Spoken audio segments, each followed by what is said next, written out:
Welcome to Hazel's Story, an epic Saga podcast. We're here to dive into the panels and pages of Brian K. Vaughan and Fiona Staples' comic book masterpiece, unpacking the amazing characters, themes, and weirdness in this grand space opera. My name's Abu. And I'm Alan. And Alan, we're back for episode 2. We did it. We managed to not become one of the literal millions of podcasts with only one episode. We have now made it to episode 2. Yes. I think we should be proud of ourselves. And I can't wait to jump right in, continuing our reread of Saga, taking on chapters 4, 5, and 6, which complete Volume 1, also known as the first story arc of Saga. That's right. And before we jump into those chapters today, so just a reminder, on this podcast, we are going to be diving deep into every single chapter of Saga, and we're excited for you to read along with us. And for those of you who are on your first read-through of this story, you may be interested to know we have read now 6 chapters of this saga. There are 54 chapters that have been released so far. Those chapters are divided into volumes. Each volume is 6 chapters. So there's a total of 9 volumes that have been released so far. And we can't wait to just, jump into every page, panel, surprise twist, all of that with you as we continue with this podcast. And of course, for longtime Saga fans who are looking forward to the new chapters that are coming in January 2022, we will, of course, be diving into those new chapters, starting with chapter 55 on January 26th. We got an official release date. It is literally less than 6 weeks away. I definitely have started to see on certain, shall we say, comics-focused social media accounts that I follow, the world is getting excited. Yeah. Saga is coming back with a new chapter for the first time in 3.5 years. I cannot contain myself. Yeah. It's incredibly exciting.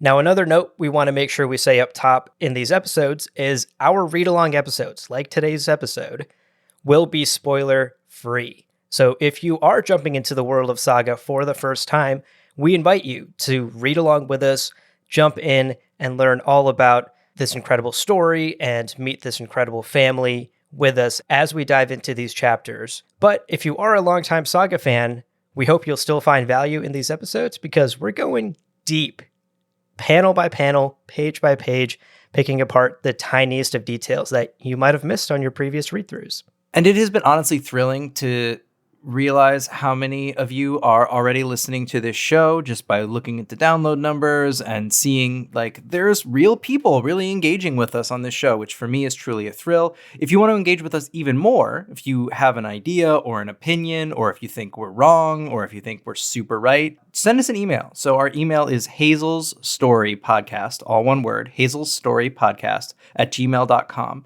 So send us your thoughts, ideas, impressions, things we missed maybe. I don't know. We could miss stuff. I've read this series 4 times, but I still find new things to discover, one of which I'm going to talk about later today. So there's a little teaser for later on. I discovered something new in my reread of chapters 4, 5, and 6 for this episode. Wow. Yeah, definitely. hazelsstorypodcast@gmail.com. Don't forget, folks, there's 2 S's in that. Now, diving into today's episode, the game plan is the same as it was last time. We're going to start with a brief summary of today's reading. Again, that's chapters 4, 5, and 6 today. Then we'll jump into 2 key takeaways that we want to break down further. And finally, we'll wrap up the episode by sharing our favorite panels and our favorite quotes from today's reading. Can't wait. Let's just get right into it. Alrighty, chapter 4. Now, this chapter, there are 2 main plots happening at the same time, and the story sort of cuts back and forth between them, scene by scene. Plot A is the Will's adventures on Sextillion, and plot B is Alana and Marco on Cleve. Instead of jumping back and forth like the comic does, in our summary here, what we're going to do is just take each individual plot at a time, just for clarity's sake, and so that we're not making it overly confusing and complicated. I totally love that. I also love that this is basically like a classic TV show or cinema technique, right? Like every Simpsons episode always has an A plot and a B plot. This chapter has these 2 stories that are happening at the same time, and like a movie or a TV show, it jumps back and forth. But yeah, for the purposes of following along, let's take them one at a time. And we'll start with the Will on Sextillion. just in case you were wondering, what might Sextillion involve? The very first panel of this chapter is just a full page of what I actually think might be one of the weirdest things we've seen so far. Yeah. Which is, if you start from the bottom of the panel and scan up, you see like two pairs of like, I guess, sexily drawn legs wearing fishnet stockings. And then you get up to where the torsos should be, and there's just giant heads. No necks, no torsos, just like two women's giant heads, like smiling and like welcoming the will to Sextillion. So immediately off the bat, you're like, oh, this is going to get fucking weird. I mean, talk about Brian K. Vaughan wanting to make a story that is unadaptable. This panel in particular might be unadaptable. I always wonder, and it's just like one of those things where at some point we're just going to have to talk to these creators, but like, how did the interplay of this work? Like, did Brian K. Vaughan have in his script, like, the will arrives at Sextillion and is greeted by two greeters? Or did he have, like, outlined, the will is greeted by two greeters who are heads with legs and neither torsos nor necks? And then it was up to Fiona Staples to decide exactly what that looked like. I don't know. I feel like it's some sort of perfect synergy that gets us this first image and just sets us off on our way. Right. Someone in the room cracked a talking heads joke and someone else took that a little too literally. Sure. And it's a pair of talking heads. Either way, the will is trying to get into Sextillion, and our pair of sexy talking heads tell him that he can't enter until he removes his weapons and sends Lying Cat back to the ship.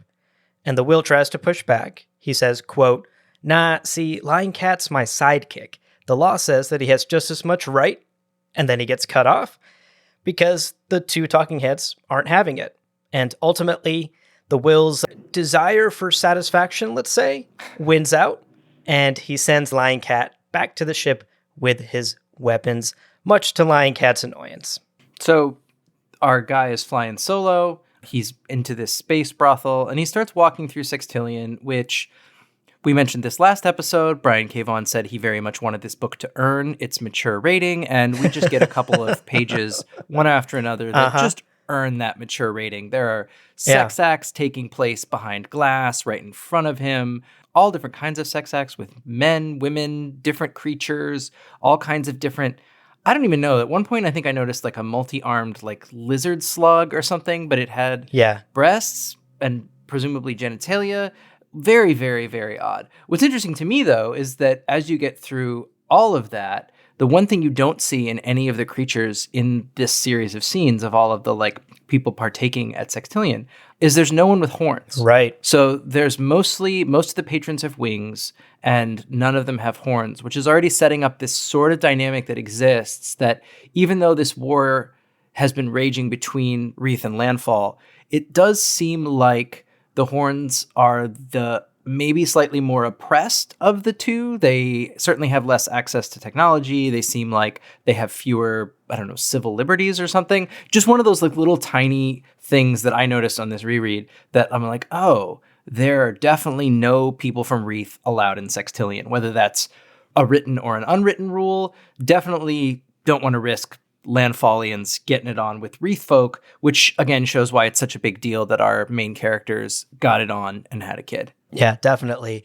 There's definitely this Empire and Rebels vibe, right? There's the polished, more powerful Empire, and then there's seemingly sort of the rough and tumble Rebels. For sure. Also, just to wrap up our commentary on what we see from this part of Sextillion, special shouts to all the signs being shaped like penises and what seems to be an inflatable dinosaur with some sort of dildo attachment that's like purple, the dinosaur. I don't know. There's a whole, and that's like not even a main part of a panel. It's just kind of like off to the side. So again, whether it was scripted by Brian K. Vaughan or just came straight out of the imagination of Fiona Staples, we tip our penis-shaped hats to the both of you. Absolutely.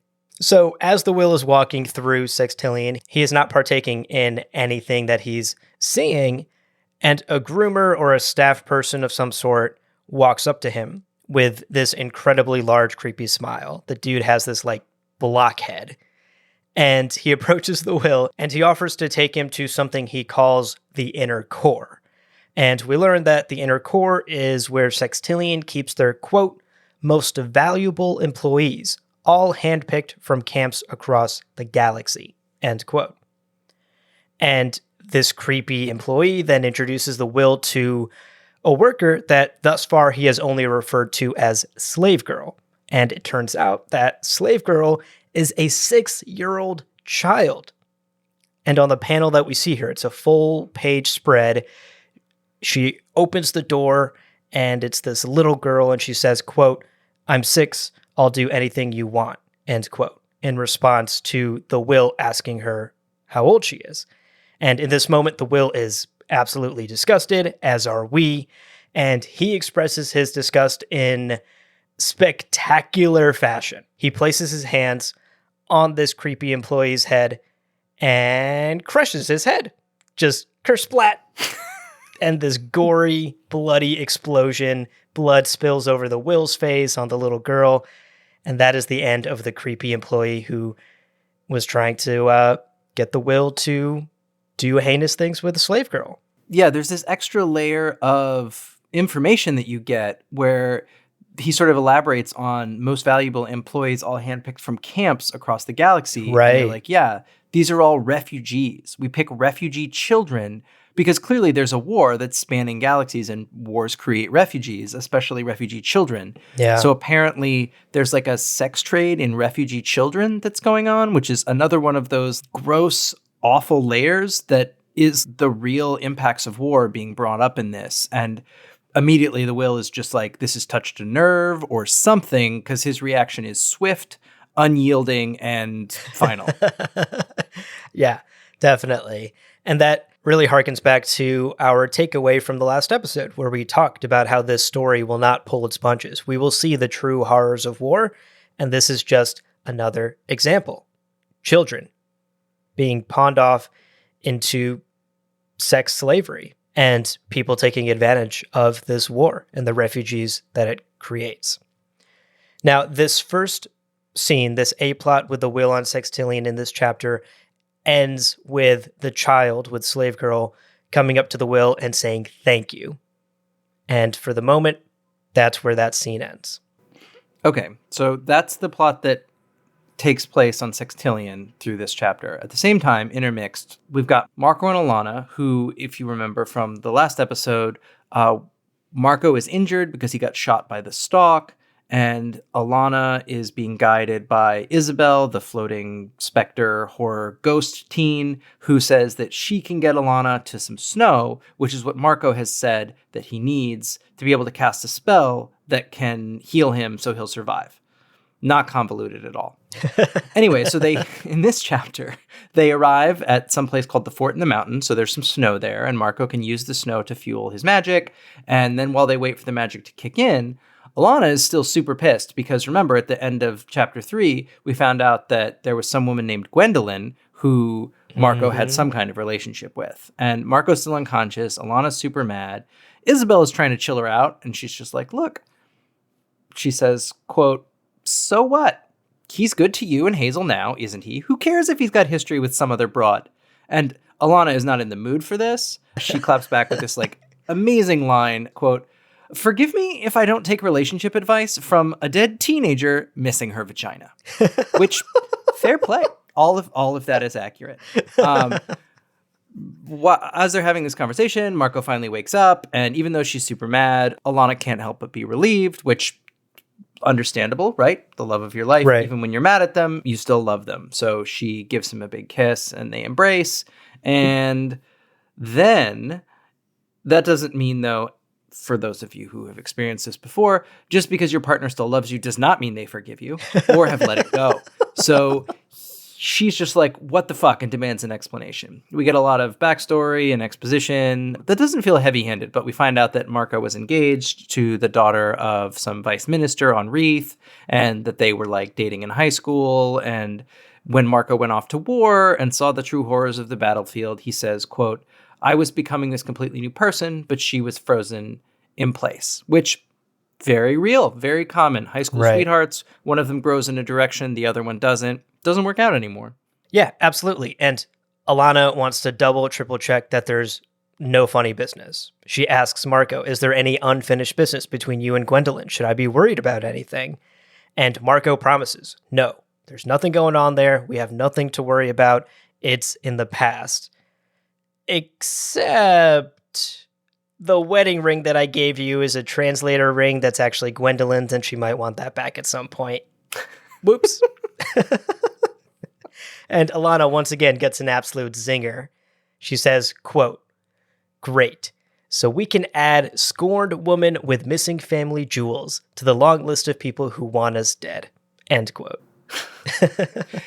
It's truly, yeah, it's amazing how many of the like good, strong, like just put a ribbon on it, end of scene lines that Alana gets. Because I think she's supposed to be a little bit sharper and a little quicker than Marco is. And it totally comes across. Yeah. Well, now that has been hashed out, it's the next morning, and we are still in enemy territory, and we are still a wanted family. And everyone gets a reminder of that because a Landfallian ship spots them, and Marco and Alana realize that there is not enough time to escape. These Landfallian soldiers are about to arrive. So Marco reaches for his blade, he unsheaths his sword, and they come to the realization that there's only one choice left here: stand and fight. And that's where the chapter ends. Yeah, and this last page of the chapter is like a super classic, like almost superhero comic pose where it's like almost manga a little bit, or even like it reminds me of like Image Comics from the 90s where there's just like, it's like, oh man, there's going to be this epic battle and it's a cliffhanger and I can't wait. And then as I'm reading this issue by issue, chapter by chapter, back in 2012 or whatever, Chapter 5 comes, and you open the first page, and guess what? It does not pick up from the Chapter 4 cliffhanger. Instead, what you get is a wide shot of Prince Robot IV sitting on a toilet in a latrine, reading a romance novel, which, again, they're just playing with like all of these expectations and then delivering on other narratives. And like Prince Robot isn't even in chapter 4, right? Like we get this totally separate narrative. And then you realize that like we're going to be following these different characters through their different storylines at a pace of our creators choosing, which is great. Right. How dare you, Brian and Fiona? The emotional whiplash. Now, in this scene with the prince, I do want to point this out, Alan, because I found this kind of weird. He's not like on the toilet. He's not pooping. He's like fully clothed, pants are up, the toilet lid is down. He's just sitting there quietly in a latrine. And what comes to mind for me in this moment is, does he not have an office? Isn't he royalty? They couldn't find like a small side room for him to have some privacy. This is where he has to go when he wants to be alone? Well, it brings up the question for me of, do these robots, do they poop? Do they poop? Do it's like the classic question. Do androids dream of electric sheep, and do TV-headed robots have to poop? And I honestly, I don't know that we'll ever find out. I will say, though, I want to give a shout out to a friend of mine, Leanne, who texted me just this panel today of Prince Robot in the latrine with the book and sitting on the toilet. And the text she sent me along with that was, she wrote, quote, "Just wanted you to know that I have this image in my mind now, and it's your fault," unquote. So I am excited to know that friends of mine who've never read this book before have picked it up because of this podcast. And that kind of comment is the exact kind of feedback that we would love to get from any of our other listeners too. I'm not going to give you all my cell phone number so you can text me, but you can email us at hazelstorypodcast@gmail.com, and you can send us an email, write out your thoughts, maybe an image from this book that got stuck in your head, or you can also send us a voice memo too. If you want to like record a voice memo on your phone or whatever and send us some impressions, we would love to include that in a future episode. So Leanne, thank you for your text. I appreciate that. Anyway, so now we're back to Prince Robot in a room full of toilets. And as he's sitting there in this room full of toilets, he gets a call from the princess. And this is the princess, remember, who we last encountered having an intimate moment with Prince Robot. And this call from the princess is for her to tell him that she's pregnant, which Prince Robot is super excited about, until she also tells him that he's not allowed to return to the Robot Kingdom until his current mission is complete, which is a pretty big bummer for him. He finds out he's going to be a dad, but that doesn't mean that he gets to come back home anytime soon. Yeah, a real good news, bad news situation there. Now, meanwhile, Marco and Alana are finally facing off against these Landfallian soldiers, that cliffhanger from the previous chapter. And the soldiers at first are a little bit confused because they do see Alana and they think she's a friendly, but they get confirmation over the radio that no, Marco and Alana are both enemies and they have the green light to engage. And so they open fire And in a really stress-inducing panel, we see Alana get hit from the side. And this makes Marco go full-on berserk. I loved the artwork in this sequence. In a brutal couple of panels and pages, Marco starts hacking off limbs and breaking jaws, and basically single-handedly overpowers this squad of soldiers with his magic and his sword.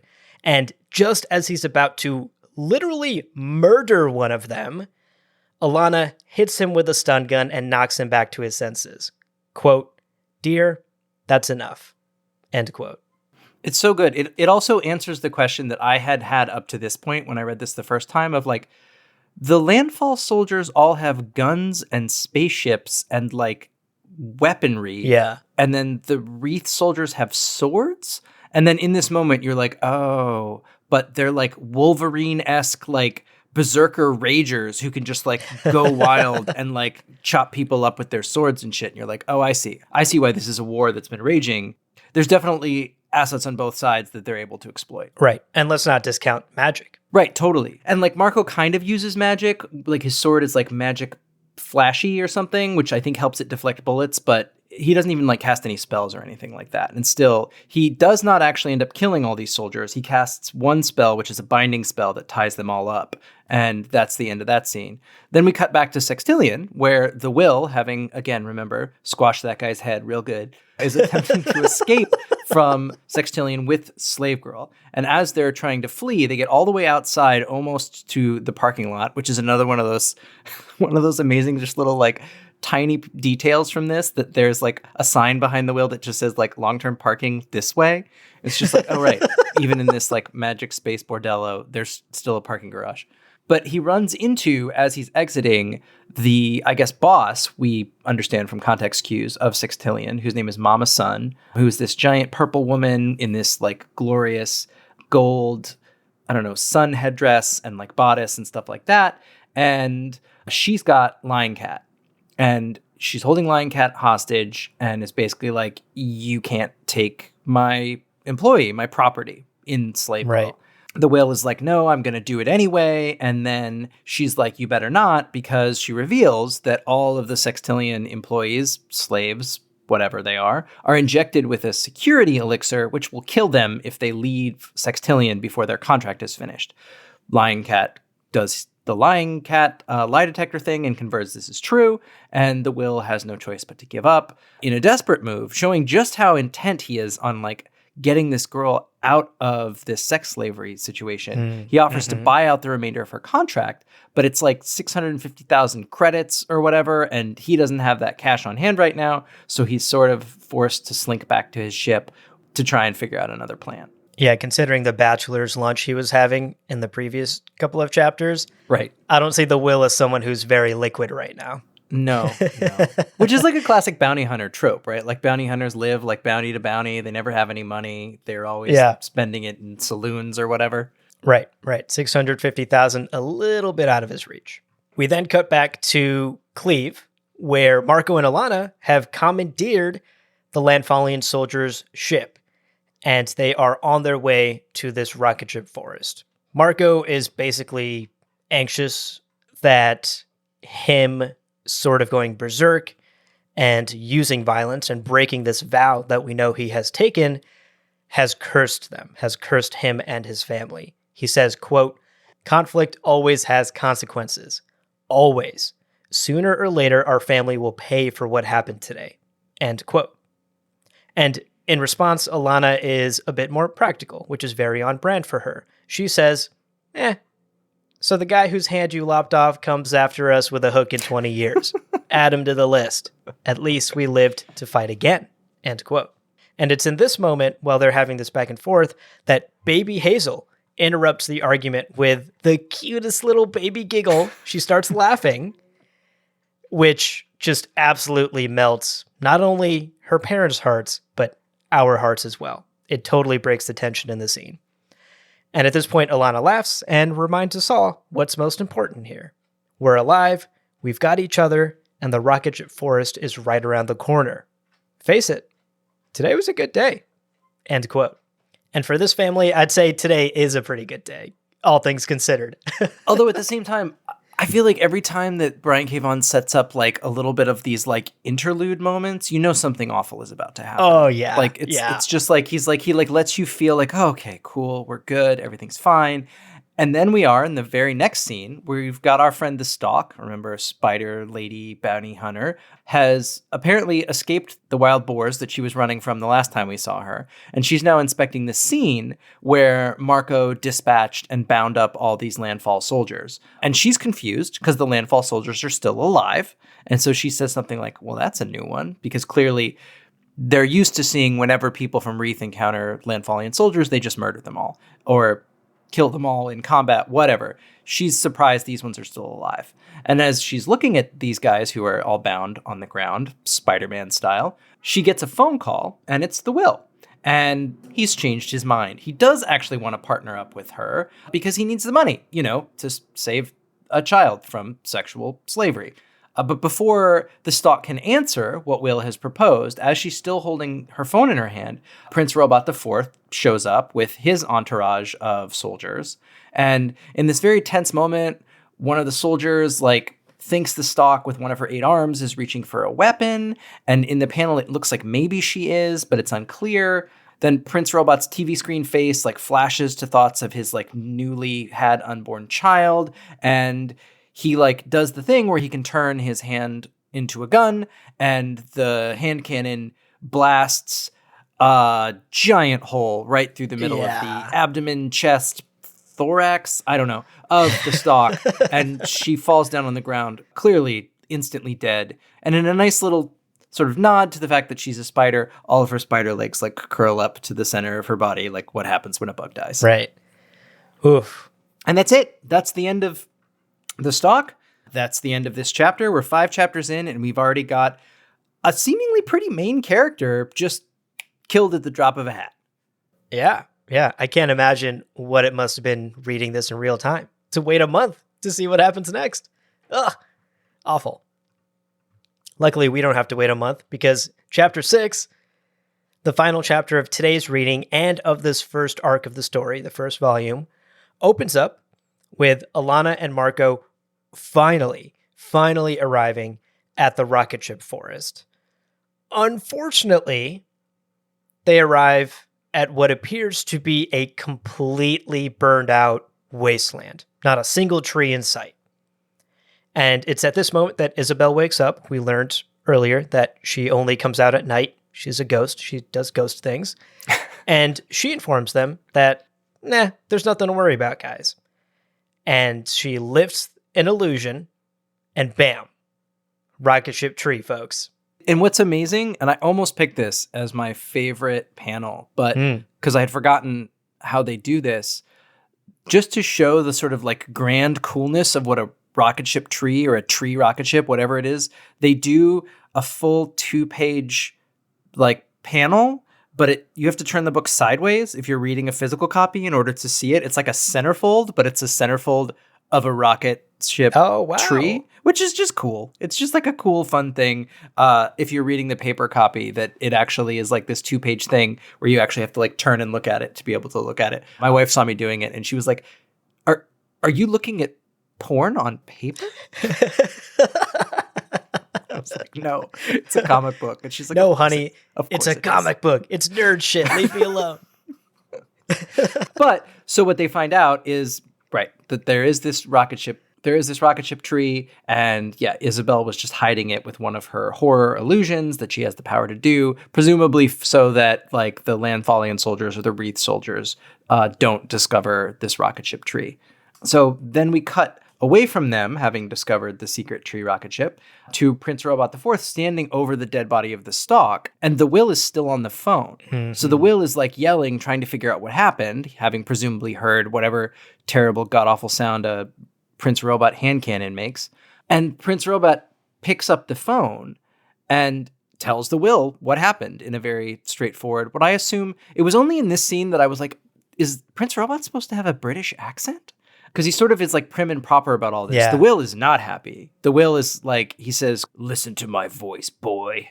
I aim to murder you right after I murder everything you ever loved." Which is classic badass, sort of Right, Bruce Willis right. and Die Hard like thing.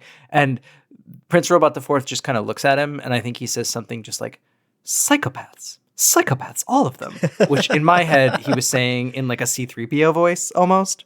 And it then cuts away from that back to the will in this super intense series of panels without any dialogue at all, these like silent panels where you just see the will processing the fact that this woman that he clearly was very, very in love with, this woman spider, that he was very in love with her. And the fact that she's Yeah. died tragically has just like really fucked him up. And like the end of the sequence is Lion Cat looking super sad because she knows that her guy is not doing well. Yeah. Yeah. It's the look on Lion Cat's face that really, really got me in this scene. Props to Fiona and the way she does faces, even for cats. It's so good. Now, back at the tree rocket ship, Marco and Alana learn that they have to make a sacrifice before the ship will turn on and allow them to enter. And so Marco decides to break his family heirloom, which is the sword that we saw him use in the previous chapters. This sword has apparently been in his family for 1,000 generations. And when Alana's like, wait, Marco, are you sure? He responds, quote, "It's still just a thing, Alana. Besides, you're my family now," end quote. And at this point, I'm like, tears are rolling down my face. They successfully enter the ship. The ship accepts this sacrifice after he breaks the sword, and they're welcomed into this gorgeous foyer full of leaves and these glowing mushrooms. And once again, I keep raving about the incredible artwork. This looks like a foyer that I also would want to spend a lot of time in. It looks very cozy. It looks lovely. The ship then takes off and no one is driving. And Isabel explains pretty casually, quote, "Dude, you don't steer a rocket ship. You ride it," end quote. As if that is the most obvious thing in the world. Some classic teen tude there, right? Like, dude, Right. God, Right. can you believe you don't even know about tree rocket ships? Exactly. That's the exact attitude there. And Alana, in this moment, takes the opportunity to touch the bark of the tree rocket ship and ask the tree to take them to a planet called Quietus, the lighthouse planet, in order to meet someone that she refers to as, quote, "the smartest person in the universe." So that leaves basically a little hint of perhaps what the next story arc is going to be about. Meanwhile, we got some stuff to wrap up, right? So we go back to Prince Robot the Fourth. He's found the Stalk's ship, which he previously had told the Will in their very matter-of-fact conversation that he was going to seize as part of some royal edict. He gets the right to do that. So as he's coming onto the ship, he gets a call. I love that everybody just has like regular phones, that like we're in this like, you know, galactic empire where they have all this technology, Right. but people are still on like handheld cell phones, which cool. And the call is from Special Agent Gale of Landfall Secret Intelligence, who we recognize from the earlier chapters. He's the guy who was introduced by our main man, the alligator butler, who we talked Hell about yeah. probably too much in the last episode. But Gale was the special agent who came in and initially told Prince Robot about Alana and Marco and their baby. That's right. And it's funny because the way that he's depicted, they say agent and you think like secret agent, like FBI agent, but the way he's got like his feet up on his desk in this panel where they draw him, I'm like, he just kind of looks like a sleazy Hollywood agent. And like maybe there's some distinction or maybe there's some like double entendre thing about what an agent is or an agent does. But either way, he seems like he's up to no good. And he says he's calling to tell Prince Robot that the Stalk was hired by Wreath High Command because they know now about Marco and Alana and Hazel, which, remember, the whole point was Prince Robot was supposed to go and kill him before anybody found out. So clearly that has not occurred. And then as Prince Robot is wondering where these targets have flown off to, he's got that romance novel from earlier that he got from all the way back at the prison camp where Alana used to work. And he's flipping through it and he gets to the author page and he finds out that the author, D. Oswald Heist, excellent name, lives on a planet called Quietus. So it looks like everybody is headed to Quietus. That's right. Now, back on the rocket ship, as it hurtles through space, we get some Hazel narration, which to this point we haven't gotten a whole lot of. But at this moment, we learn that Hazel has enjoyed her time on the rocket ship. She says, quote, "Most of my childhood was spent clinging to the feathers of a dulled arrow blindly fired across a starless night. It was heaven. For a while, anyway." End quote. Which the pairing of that narration with the art from that Fiona draws in those panels is so perfect. Gorgeous. Because you realize that, like, yeah, the dulled arrow blindly fired across a starless night is the rocket ship, and it like goes wide and then like zooms in, and you get this like weird mixture of technology and organic stuff that this book is just so good at. And I just like, and it like sort of fills you with this warm glow, and then you get the caveat that always comes at the end, which is the "for a while anyway," and you're like, God damn it. Right. There's always a but. Now, for the moment, though, we do see the family enjoy a moment of respite. Marco and Hazel are looking out of the little window of the rocket ship out at the stars, and Alana is doing the very normal thing that I would also love to do in this moment after running for my life, taking a shower. But of course, things quickly turn for the worse because lights start flaring, and the ship warns them that they've got magic incoming, and at that moment, two armed and masked individuals, who notably have horns, attack our family. They've appeared on the ship out of nowhere. Which is wild, because you're like, what is happening? And then Right. Marco, though, then says something or other about, like, breaking the blade must have summoned her. But before they can give any explanation, Alana is thinking that the her might be Gwendolyn, but that doesn't make any sense. And then there's like shots fired, and one of the people who just showed up shoots some magic zappy stuff at Isabel, and you're like, fuck, I hope she's okay. Can magic hurt a ghost? And then Marco yells something out in the blue language at these two people who've shown up, and they freeze. And then he holds up a baby so the attackers can see Hazel's horns and wings, and he says these two sentences. He says, "Tio estas mia edzino, tio estas nia bebo." And when I was reading that, I was like, all right, I know that this is a thing in this book where we have this language blue that they never provide subtitles for. Right. And it's funny because I'd never thought about this. Like, what is this language? Did Brian K. Vaughan just make it up? Ends up, he did not. It ends up, and I Googled this in prep for this episode, ends up that blue is just Esperanto. Oh my God.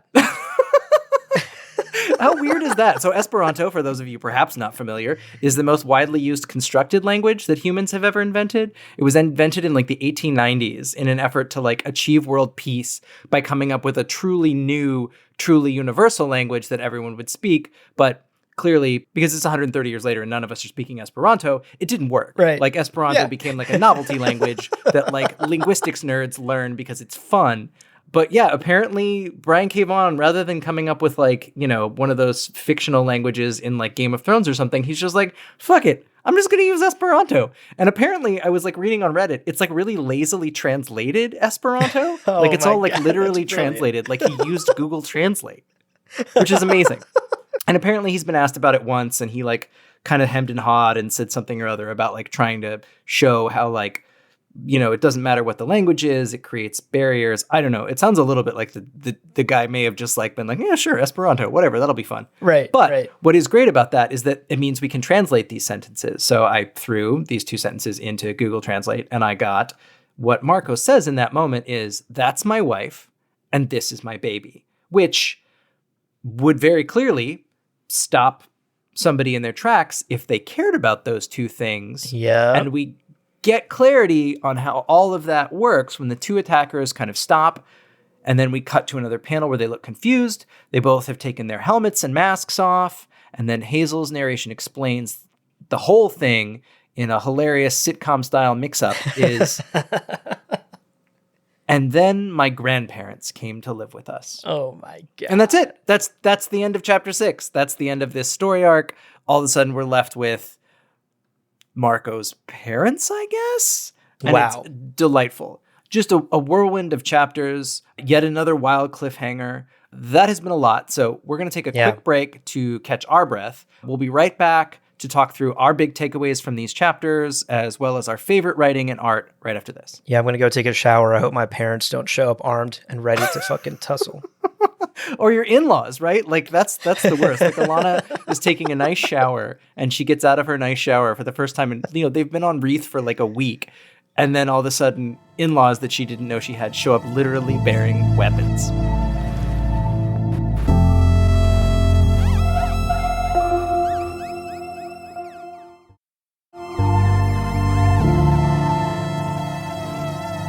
Okay, welcome back. It's hard to believe that the second half of this opening story arc could top the first, but these 3 chapters have set us up for the journey of the rest of this story that follows, figuratively and literally. They're flying around in a rocket ship now, so every space opera needs some space travel.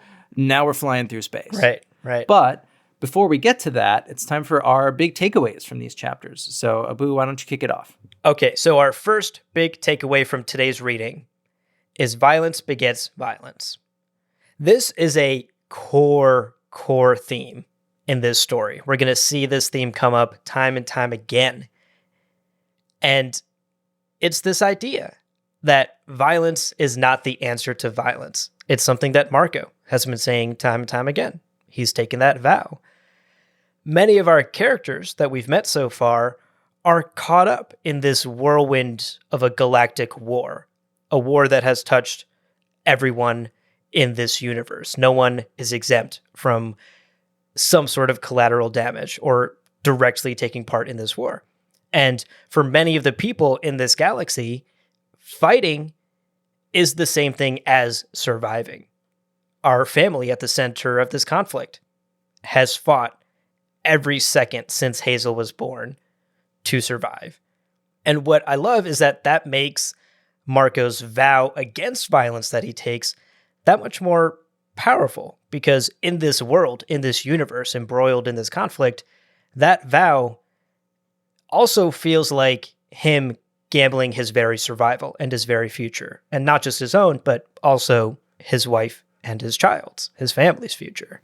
Well, it seems like he had some kind of awakening, right? Like he must have had something happen in combat that was so horrible that he was like, you know what? I know that we have to fight to survive in this world, but I can't do it anymore. I have to stop. I have to break the cycle.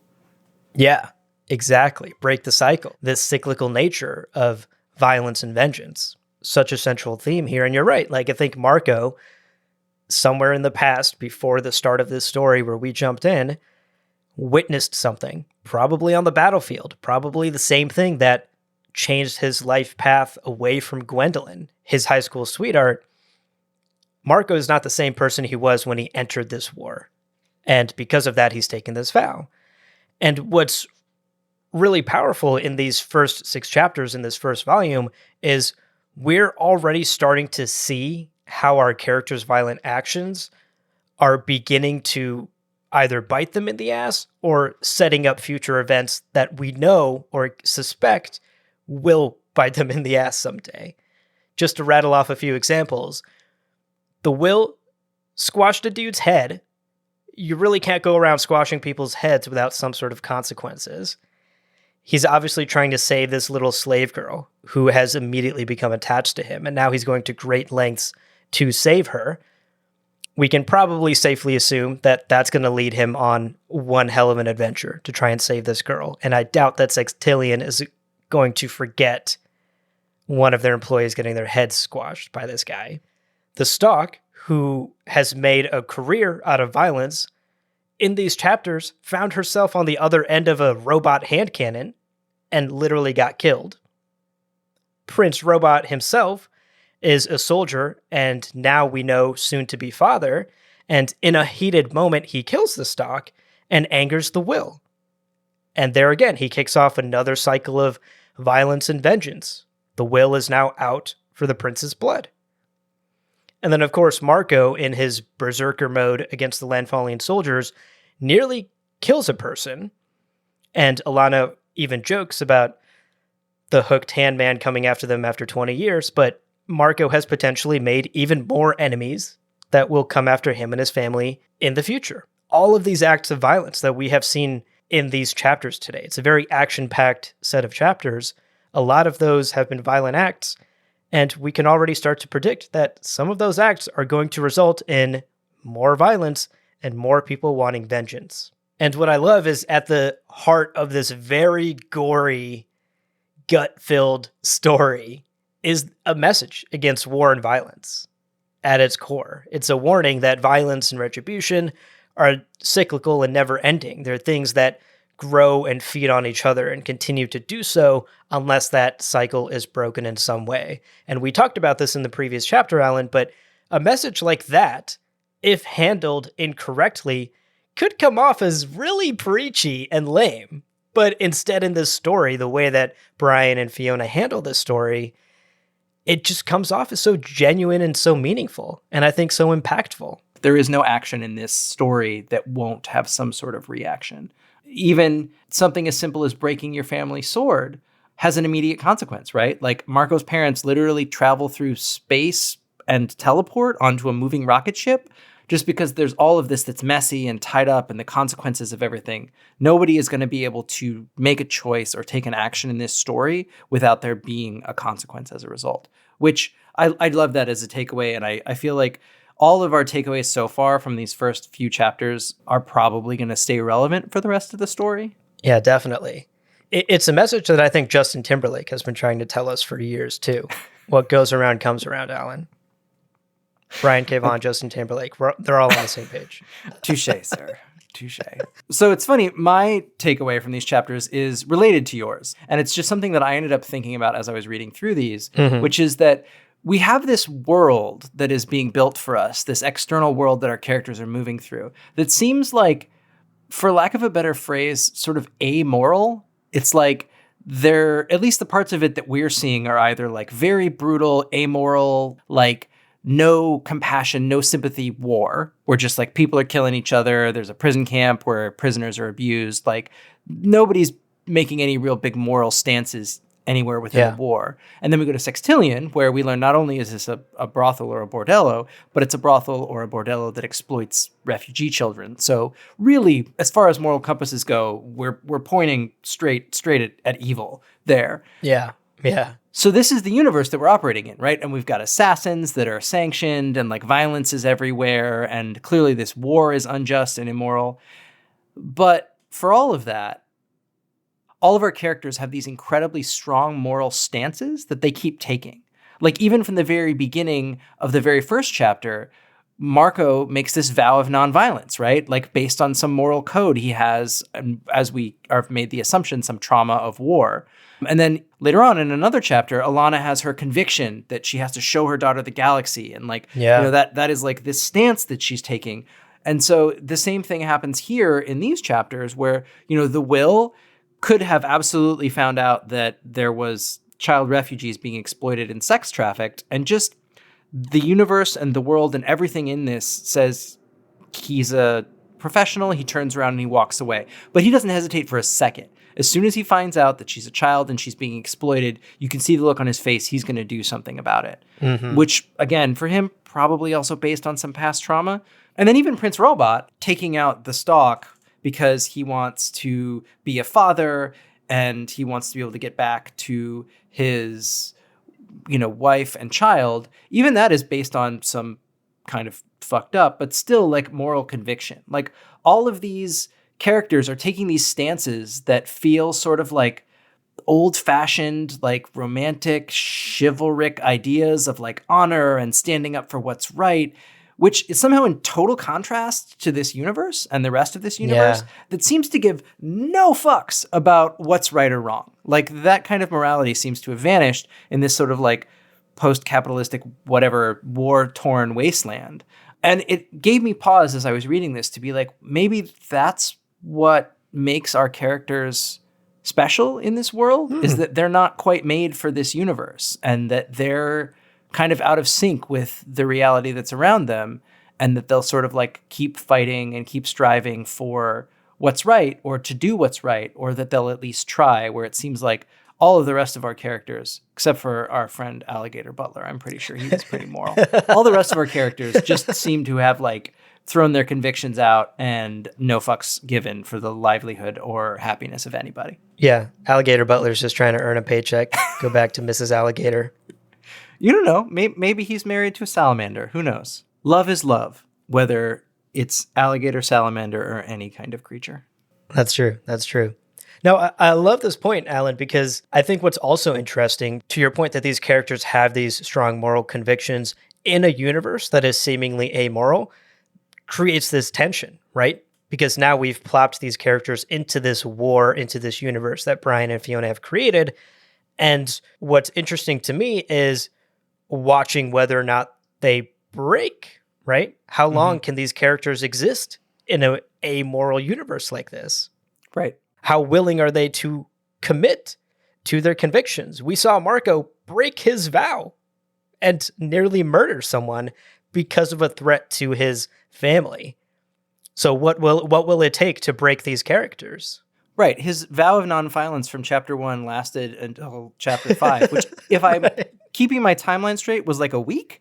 They were on Reef wandering around for like a week. So given he did that because he was protecting his family. And I think that you've made a really, really important observation, is it's like these characters do have their codes, their moral compasses, but what is more important to them than that morality, and what will cause them to be able to make compromises where they might not otherwise have done that, which I guess is sort of a universal of the human condition, is that everybody, you know, what's that old expression Mike Tyson said once, everybody has a plan until you get punched in the face. Like, everybody has their convictions, everybody has their ideas of who they will be, but until they're tested, you never know. Yeah, absolutely. And I will say, to your point earlier about the Will and Slave Girl, and that potentially being based off of some past trauma of his, I'm curious what your read is on that scene, because in that moment, I found myself going, didn't think the Will had this in him, right? Because he has been portrayed thus far as a character who would potentially shrug this off, or a character who'd be like, I've seen 10 times worse than this. This is not the worst I've seen. This is not my problem. I'm going to walk away. But he doesn't. There's no moment of hesitation. He is immediately furious, and he immediately starts cracking heads is the wrong phrase for what he does, but there's a phrase out there for what he does. Yeah, it's interesting too, because the very last thing that the smiley-faced, square-headed guy says before he dies is something to the effect of, I don't understand why you have a problem with this. You're a freelancer. You've killed dozens of children, I'm sure. Yeah. So it's like interesting to point out that, like, typically in this world, like, freelancers have no morality. They'll kill anybody that they're paid to, men, women, children, whatever.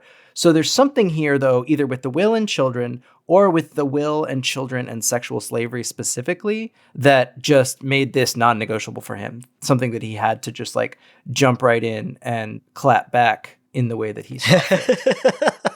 Which is a segue into us talking about our favorite panels from these chapters, because I know it's weird to say this is my favorite panel from this chapter, but the panel that shows the way in which the Will kills the, like, sex trafficker is just amazing.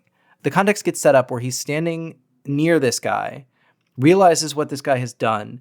Like, in the next panel, you've got his hands are on either side of this guy's head, and you're like, what the fuck is he doing? What is happening? And then in the very next panel, like, no motion lines, no nothing. His hands are together, and there's just viscera going fucking everywhere. Yeah. It's just like, it's so shocking, and so just like, what? Yeah, visceral is the only word I can think of, because, like, the Will's face is literally left covered in, like, viscera and blood, and there's teeth flying everywhere, this, like, big toothy grin that this guy has had. I'm like, oh, that's what that was there for. So you could literally have somebody draw teeth flying in every given direction. And there's just, like, something really shocking about this level of gore, and it's, like, kind of a big surprise. Yeah. Like, for me also, I was just like, how did he do that? Right. How strong is the Will? Right. Does he have superpowers? Is he like Hulk? He's like the Hulk over here? Or the sex traffickers, alien species, just have really squishy heads. You know, it's got to be one or the other. I guess his head is made of jello or something. I don't know. It's like, it's wild because, like, the way that Fiona Staples draws it, there's no like magic lines or any of that. He smashes it and it explodes. Yeah. It smash splodes. Is that a thing? Smash explode? Is that a word? Regardless, it's, like, so intensely graphic, and it's gore, horror movie, like, splatter stuff. Yes. And at the same time, it's immensely satisfying, because you're just like, fuck yeah, that's what that guy deserves. This person who has, like, trafficked, like, refugee children. Yes. Smash explode his head and move right along. Yeah, definitely. No, that's exactly the word I was going to say too, is satisfying. Like, I don't want to see the Will react. I don't need the panel of the movement lines and the action. I just want to see this sex trafficker dead. And I flip the page, and that's exactly what I get. It is so satisfying to flip to that panel and see the way that the will reacts there. That's a great pick. It's really great because, again, I was reading this in the paper book, and it's always fun to me to see the way that they lay out pages that they knew were going to face each other. So at the bottom of the left-hand page is where you have Smash exploding the head. But then in the bottom of the right-hand page is the final panel in this sequence where the little girl is hugging the will, still all covered in blood, and saying thank you. So you have like this literal direct cause and effect on one side of the book versus the other side of the book. I love it. Okay, so let me share my favorite panel.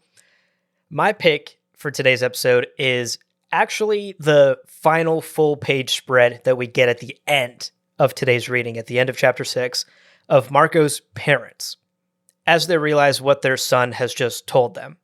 That is my wife, and that is my baby. And I just want to, once again, for maybe like the 10th time this episode, shout out Fiona Staples' incredible artwork here, and particularly how she draws faces. Because in this moment, before either of these two characters have had a chance to speak, before we have even officially met them, we can already predict what their personalities might be like, just based off of those facial expressions. Marco's mom looks furious, while his dad looks sort of confused and sad. And we can already guess the potential dynamic that exists between the two parents and also between them and Marco, just based off of this one full page panel, this cliffhanger that we end on.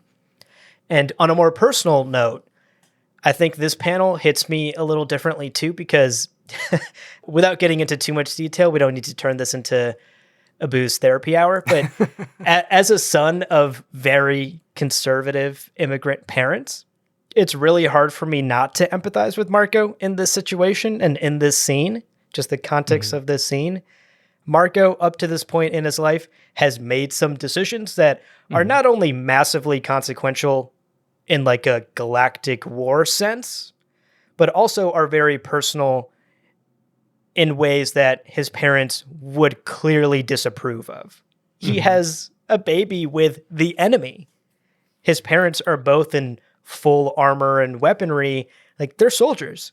And to watch their son fraternize with the enemy and have a child with them, it's going to rock their world. We know that, once again, just from this one panel, just from the way that Fiona drew this incredible scene.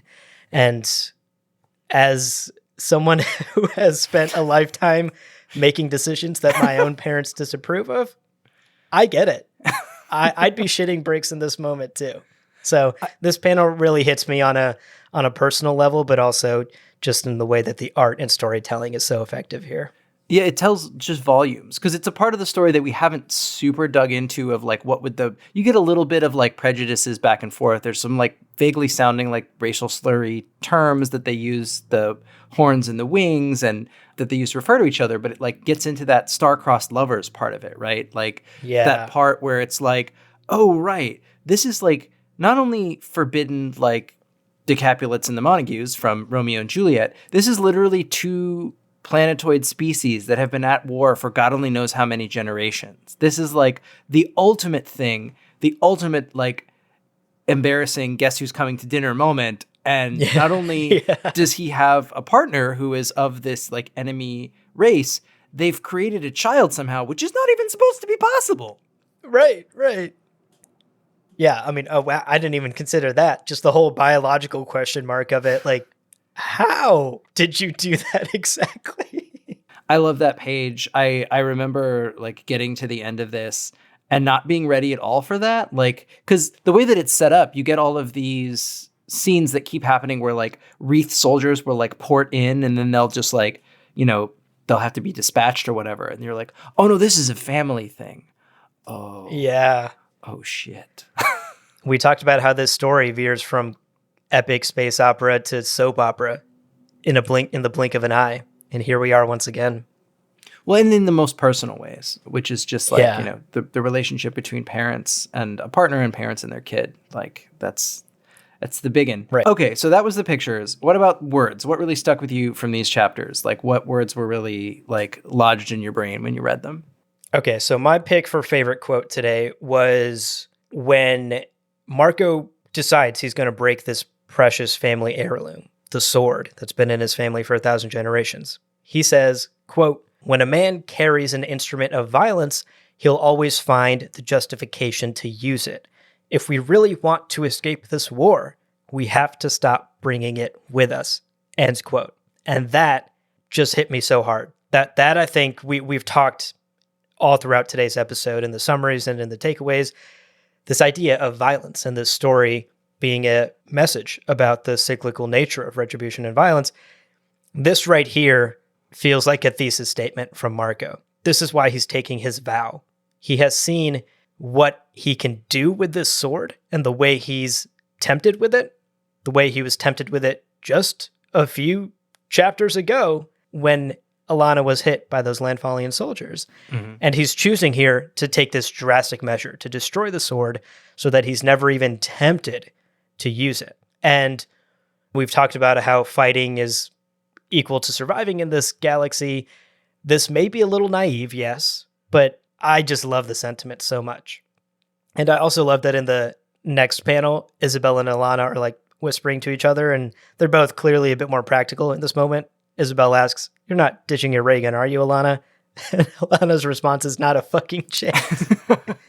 So I do love that there are some practical women here, and the sort of more ideological Marco still gets to commit to his vow here. Props to Marco here for taking this leap and taking that step. It's funny that that's your interpretation, because every time I've read this story and just in even reading these chapters, I find like Marco's like stoic pronouncements and like grand speeches and stuff just like totally insufferable.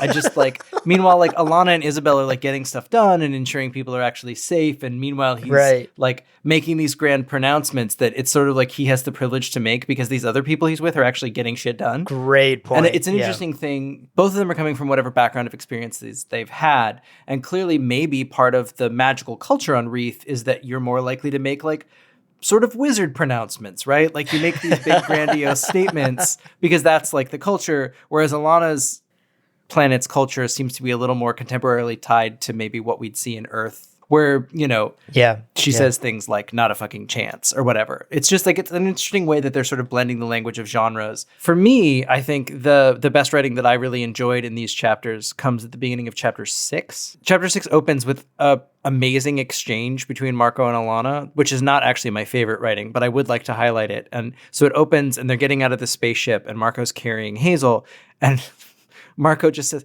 "Ow, ow, ow, ow, ow. She's obsessed with my neck flesh."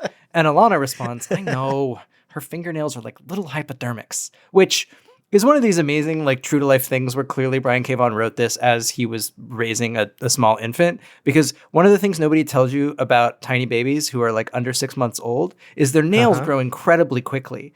And they're so small and super thin that they're like little razor blades. And you have to cut them constantly. Otherwise, you know, babies like to just sort of like interact with things, and they will claw the shit out of any part of you that they can get to. They will not care. But the thing that comes right after that is something that Hazel says as a narrator, as Alana and Marco are caring for her. So the narration says, quote, "Everyone had a father, even if he never provided anything more than his seed. Everyone had a mother, even if she had to leave us on a stranger's doorstep. No matter how we're eventually raised, all our stories begin the exact same way. They all end the same too." So this is one of those things where you get a series of panels as like Alana and Marco are taking care of Hazel, and you get this narration that's written over the top of it. And like, fuck, that's intense and dark. It starts out with this thing that you think is going to be like a really uplifting connection, talking about all living beings are born and they have parents, and how wonderful that is that all our stories begin in the same way. But then it's this book. So it takes this like record scratch, like quick turn right at the end to this like super fatalistic existential logic that like, well, but yeah, then we all just die, right? So like, yeah, it all ends the same way. We're all, you know, fucking dead. So whatever.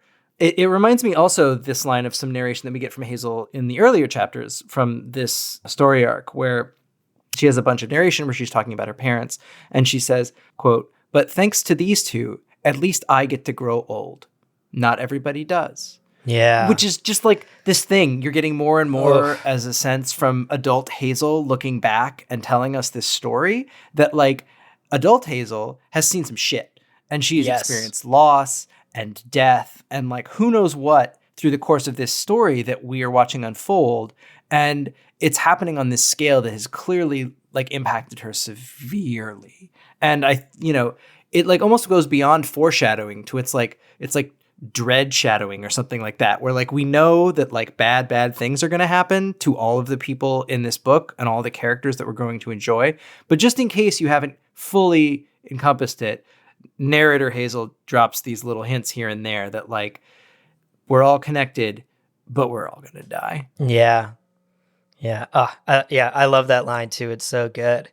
And I think adult Hazel has definitely seen some shit, but in these first chapters, baby Hazel has already seen plenty of shit too.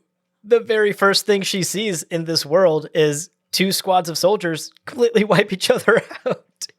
Yeah, I will say that one of the things that baby Hazel does not do that is not realistic to having a small child is she never cries at any like loud noises or like terrible things that are happening, which is not realistic. Babies cry at the drop of a hat and they're scared by everything. Right.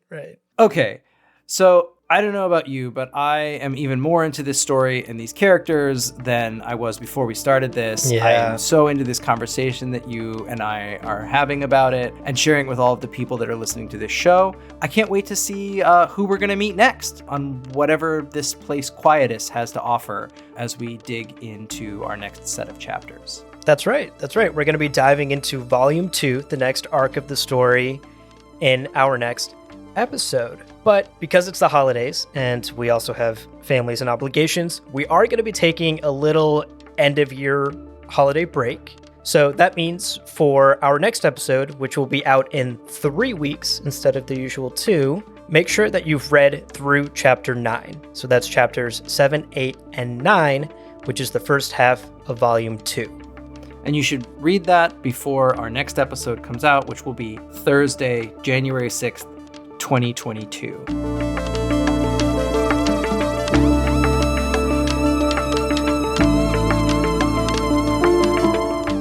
Well, friends, 2 minds can sometimes improve the odds of a podcast's survival, but there are no guarantees. So leave us a 5-star review on Apple Podcasts and be sure to check out the other great shows on the Lore Party Podcast Network at loreparty.com.